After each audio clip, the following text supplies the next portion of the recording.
Yes, indeed.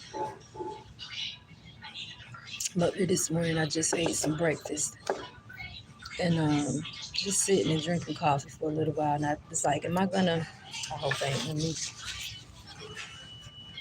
I said, I'm not sure if I'm going to do this, but I'm gonna go ahead. I'm gonna do it because I'm just sitting for a while before I go back home this morning.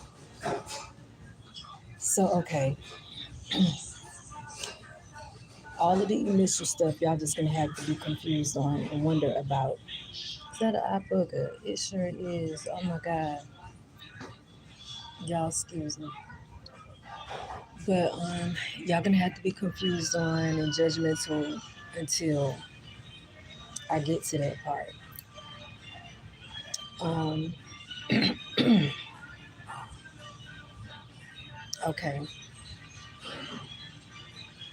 Well, I will go through this. All right, because I have met nigger through a homegirl that I had known since first grade, and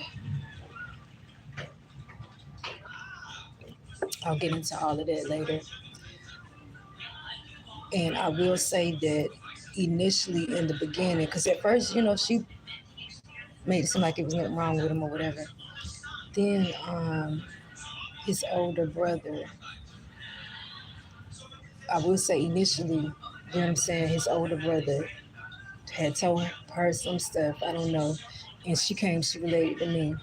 Then the brother came, you know what I'm saying, to try to relate the messages or whatever. And at first I took it for its weight in gold. And I'm like, okay. So, I confront nigger and I'm like, I don't think it's gonna work because I done heard some stuff, whatever like that. He's like, oh, I know exactly who it was, and I know exactly before I even mentioned anything exactly what they said because oh, it was my brother. He always been jealous of me, da da da da da da da, all of this and that. And he's like, for real, ask my mom. And I asked her, God rest her soul, I ain't trying to bring up no, mess or whatever like that, but the truth is the truth and history is history. So she's like, yeah, he's always been jealous of nigger, da da da da da. So I'm like, okay, let me just kind of peep this out a little bit. And I did see some signs of, jealousy or whatever like that. But no, anyway, to skip through all of that, okay, it was a whole lot of mess, whole lot of drama. You know what I'm saying? Um, and initially, I kind of did that tit for tat stuff, but that was never really my style, tit for tat. I'm not with tit for tat, but initially, you know what I mean? Whatever. But it was very, very short, like maybe like 2 weeks of thinking, like, okay, you know what I'm saying? I'm sure this nigga, he can't play me, blah, blah, blah, blah, whatever. Anyway, maybe about the year or two, it was after the first year or towards the end of the first year of dealing with nigger that we met King Dingling because he moved up, you know what I'm saying, from Louisiana, and him, his girl, and their son, you know what I'm saying, beautiful. She was his girl, gorgeous, absolutely gorgeous, you know what I mean? And she was very, very cool, but me and her didn't really get, we were friends, kind of, sort of, but we didn't really ever talk much because she worked all the time. She worked graveyard shift and she would sleep all day. So it was very rarely that we got to ever see each other. But anyway, so like I said, me and King Dingley, like we would, I said, of course, beautiful man, I'm gonna look, and he would look at me, but we just never like, he would, because this is when I stayed in the projects and they stayed right, close by, and um, he would come to my house a lot. Then, if nigga was home, if nigga wasn't home, He would just say, "Tell him I stopped by," and go. He never said like some of the other guys where they would sit while nigga wasn't there, but he never did. Um, and so time goes by. I think it was maybe about a good year after I had left the PJs, where I did not see King Dingling. At least I can't think of anyway. After I left from there, I really didn't see him, and if I did, it was just kind of sporadically out and about. Um, Never, nothing like I said. It's always legit. Now, because I did not aid and abet him that night. Like I said, he got caught up in something. I'll tell you exactly how that happened that night, and then we'll get into all of the rest of it some other time. Because, like I said, this is something that he keeps, calling. I don't know how often it's happening, and I don't know how um, many times it's happened because my mom had just told me about it. A few, I don't even know what day it was. You had to take some time to get your, yourself together after somebody tell you some bullshit about your children. You know what I'm saying? You gotta take a minute because if not, then you're going to do something dangerous. So um, when I was able to talk about it, I did, and I'm coming to y'all.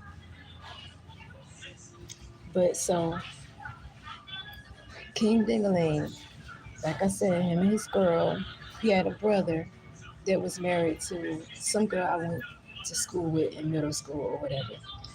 And they might have been at the high school because it was, I say they because she had a twin sister, but they might have been at the high school, but I don't really remember them. I think they had quit school by then, but um, they all moved up, you know what I'm saying, from Louisiana.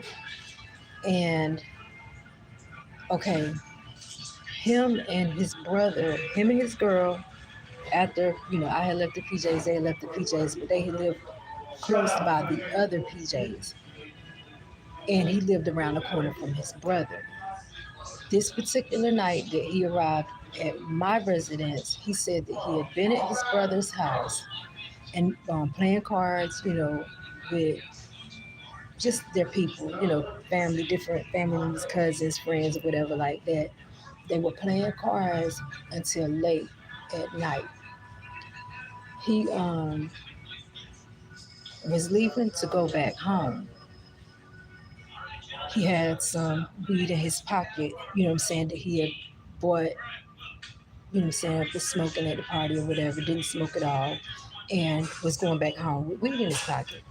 So um, he was walking towards his car when when two dudes were running, ran past him, and the police was chasing them. And so when they see him, they're like, stop, because they didn't know if he was with them or not. So they're like, stop. So he takes off running, of course. He takes off running, of course. And he jumps a fence. And because the police were right up on him. And when he goes to jump the fence, the officer reached out and grabbed him and caught him by the pants. So he ended up, kind of getting jerked back and fell on the fence and had gotten scraped up. Because you know how niggas wear their pants sagging. So when somebody's pulling your pants and you're jumping the fence, your thighs get scratched up on the fence. So, like I said in my other video, when he got away, because he kicked his foot, you know what I'm saying, and the officer let him go. He jumped, ran, whatever like that. By the time the officers got over the fence, he was already around the area to his car. Didn't want to, drove the opposite way. Instead of driving that way to go to his house, he drove the opposite way, which led him out to the main road. Go down the main road, eventually you're going to run into the neighborhood that I was living in at that point in time. Thought about What he heard it happen, to me, stopped by my house. Just so happened, that's why he said he just knocked on the door. We were like, and when I think about it, when I remember it exactly, the reason why I was up, because like I said, I was normally never up. The reason why I was up is because my daughter had woke up probably about 30 minutes before that, maybe an hour, about an hour before that. My daughter had woke up um, out of nowhere, sick as a dog. You know what I'm saying? She was throwing up, mommy, mommy. So I run into her room and she's throwing up everywhere, take her to the bathroom, get her straight, clean up the throw up, um, change the sheets, you know what I'm saying, get her back in the bed. And she had been asleep for maybe about 30 minutes. Like I said before, I hear a little tiny tap, tap, tap on the door. And I'm like, what the hell? Now, mind you, I said I had gotten my ass beat all that weekend. Me and Nigger were not together. Nigger, me and Nigger had been broke up for about almost about a year at that point. But I was trying to co-parent. I've always tried to co-parent, not for him, not for me, but for my kids. You know what I'm saying? So, like, don't you ain't gotta talk to me. We ain't gotta see each other, nothing like that. But if you want to call their phone, pick it up, call them. You know what I'm saying? If you want to see them, they can speak. They know the words to say to approach me and say, "My daddy went to blah blah blah blah blah whatever." You know what I'm saying? I don't have to get on the phone. I don't have to see you. I don't have to acknowledge you at all. You know what I'm saying? But anyway, trying to co-parent at one point in time, because it's like, if we're not together and you're not trying to get with me and you're not doing all of this bullshit, which that's only a trap. You know what I'm saying? When they act in a certain way, that's only a trap to try to set up the stage so they can start that bullshit again. Um, but it's like we could laugh, we could get along, we can have a regular conversation or whatever until he started with that bullshit again. So anyway, during that process of time, um, he had gotten another girl pregnant and everything. I didn't know. We're gonna get into all of that. Um, but he said that he wanted to come see our oldest son because that was all we had at that point. I said, okay, cool, come by. He comes by to see him. We laugh, we talk, we having a decent time, what have you. And he when the evenings rolling around and stuff like that, and we get ready to go to bed, he's like, man, you know what I'm saying? Can I just spend the night? Can I just sleep on the couch or whatever like that? And you know what I'm saying? I just want to see my son for the weekend. So I'm like, okay, whatever. Um, and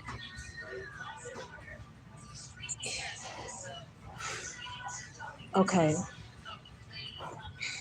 it's a whole lot of stuff that I'm leaving out, but he decides that, you know what I'm saying, this gonna be the weekend for shit to go down. You know what I mean? So, well, actually, no, he ended up staying for some days. It wasn't the weekend. He'd come during the middle of the week. And by the time the weekend hit, you know what I mean, it's mad static going on. Um, so, like I said, King Diggling had heard about it or whatever, stopped by, came in. He asked me, he told me what had happened to him. I'm like, what you doing out? What made you come this way? He's like, man, I'm running from the police. I'm like, well, why did you come to my house? You know what I'm saying? And he was like, nah, man, we left, whatever. He's like, nah, man. He was like, you know what I'm saying? I drove the opposite way. When I was coming this way, I just stopped by, and because I wanted to check on you, da da da da da. Like I said, we talking or whatever like that. He kept grabbing his leg and rubbing his leg and stuff like that. And he was saying something about it hurt. So I'm like, what's going on? He was like, man, I got cut up on the fence or whatever. And I was like, you need to put something on that. And he said, You got anything I can put on it? And I was like, yeah, I either got some alcohol or some peroxide or something like that. And he wasn't putting it up there because he was a big old baby. It was like stinging or whatever like that. So I was, helping to care for his injury, his wound or whatever. And that's how I think it was something like he said something like if I kept right on, he was gonna pick me up and take me in my room or something like that. And y'all, I'm gonna keep it 100. All right, y'all know I already said that I had a crush on him. He was fine. You know what I'm saying? And I was just like, come on. You know what I'm saying? I'll come on. I walk. So, you know, that was that, and that was October the 4th. Could have been the 3rd, but I'm trying to tell y'all it was like October the 4th. Now, as far as my friend, that's not even much to tell. You know what I'm saying? Because nobody ever questions whether or not my son is. That's not even. You know what I mean? And like I said, nigga, he just does it just to. Y'all have no idea what it's like and what it has been like. That's why I had pushed him out of my life. You know what I'm saying? And for the things that he was doing to me and my kids, I have regulated it perfectly, but he still got to see his kids. He still got to, you know what I'm saying? One of them, he was acting real funny about the baby, but he still got to talk to them. Like, you know what I'm saying? Everything was perfect. It was set up perfect without him being able to bring so much hell to me. And then these people bring and drag that monkey back into my life, knowing how he used to beat me. Matter of fact, the one that I was telling y'all about, the worker that I had to report on my other channel, the one that I had to report all the way back in the days, it was my daughter's daycare teacher, where it should have been a conflict of interest because she was pissed off I had to report her. She used to see how he would beat me because my daughter's daycare, when you stepped out my back door, you were right there at her fence, at the fence to the daycare. You know what I'm saying? And there was times where he beat me outside. So, and she definitely heard about it. You know what I'm saying? So she knew that. And it was funny to her. You know what I'm saying? Like they would send me stuff through the mail with my first name and that nigga's last name and stuff, like trying to be funny. Y'all have no idea. You have no idea. And I could tell y'all oh so much, but I'm just gonna keep it. I'm gonna stay on subject. I'm gonna stay on the topic, just about the paternity of my baby boy.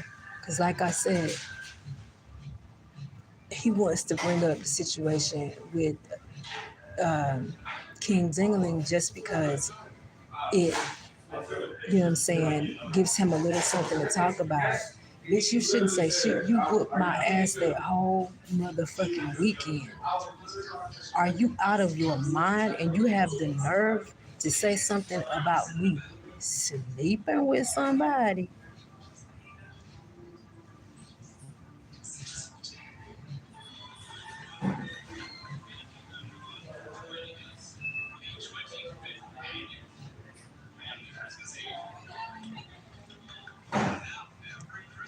Y'all, y'all, do y'all think I care? Let's keep it real. Do you think, and I ain't even told y'all don't know nothing. You understand me? You don't know nothing. I ain't even giving you. Do y'all see? I told y'all that before, I think in another video. Do y'all see this? My nose, where it goes to, you know what I'm saying?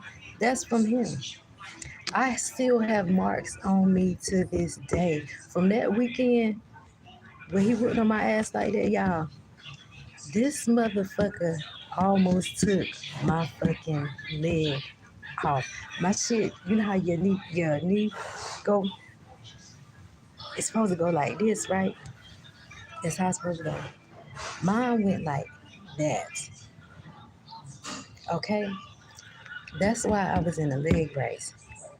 I still have scars on me to this day. All right? My face will never look the same again. Okay? Do you think I care?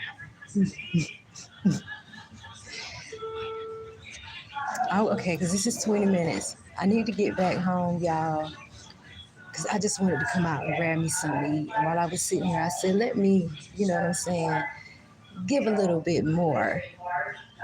And I've got more, um, but I'm not going to talk much about. I'm just going to, I want, you know what I'm saying?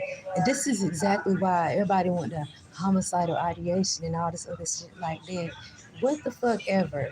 Because when I say I do not want somebody, that's exactly what I mean. And when they continue and when people around think they're going to be funny and keep trying to create situations or force, somebody or working witchcraft or something like that to try to make you be with somebody that you motherfucking said you don't want, you know what I'm saying? That's exactly why I was about to put them firecrackers in that tank at that gas station in Hood. You see what I'm saying? That's why. That's why. That's why. And the guy, you know what I'm saying? I must have scared him to death. He didn't talk to me no more after that because I told him how I would push fish bones in, my boy's dad. I would push fish bones in his chicken. You know what I'm saying? Now, I don't mess with people's food. And I was kind of just saying that just to, you know what I'm saying, express the heat in my heart. You know what I mean? Because I don't mess with people's food. I wouldn't want nobody to do that to me or, my children.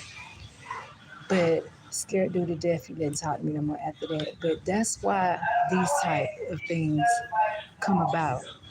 Because it don't just be him, but it be people trying to be funny. You know what I mean? Going along with that stuff. That's not a fucking joke to me. You know what I'm saying? This is my real life. And this is my children's life. So it's not a fucking joke to me. Um, that's I guess that's yeah, okay, homicide ideation, whatever. That's fine. You know what I'm saying? I ain't no killer, but don't push me. I don't want somebody trying to force themselves on me, and I do not want other people trying to help them. You see what I'm saying? Because that's how somebody ends up getting hurt. And that's just all it is to it. But like I said, I don't talk to him. Um, Nigger. He sends messages and stuff through different people or whatever, which is just goofy to me. You are entirely too old for this. Grow the fuck up. I, the baby is 16. You know what I'm saying?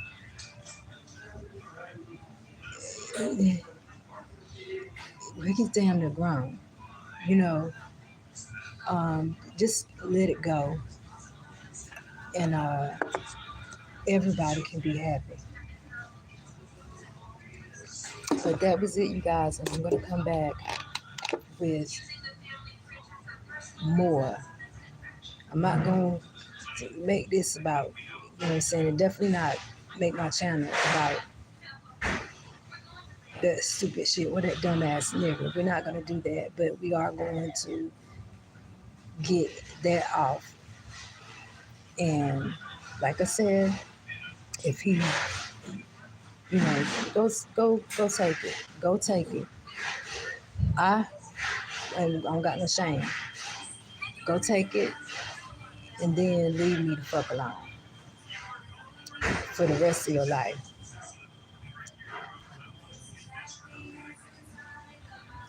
You all have a wonderful day. I love you, and I will talk to you later. Let me get out of here and get home. Bye.